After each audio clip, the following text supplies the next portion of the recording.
Hey guys, Paul Morrow here again doing a big news recap for Monday, 13 October. Here we go. So obviously the big news of the day is the return of the hostages and the Gaza peace deal. Now, a couple things to advance this story beyond the obvious. First of all, it's a great moment. Obviously, it's a tremendous accomplishment, even getting to this stage. And the videos of people being reunited with the hostages are very moving. But you know, the entire thing is serving as a little bit of a metric for who is a sort of traditional Democrat and a hyper progressive dead ender. Now, I know those lines are blurring in today's Democratic Party, but it's a really shorthand way to see who the total dead enders are, because while some of the old guard had to kind of bite their tongues and give Donald Trump some credit here, you can see the people who just absolutely won't say a word about it.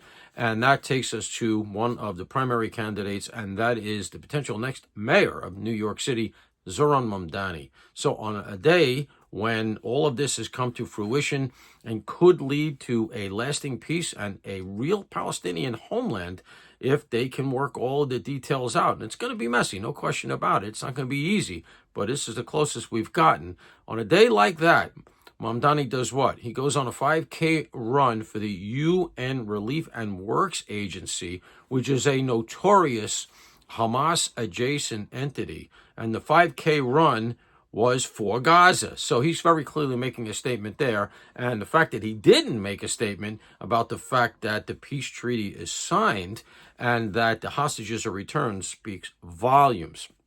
What also speaks volume is his new best friend, which is Tish James.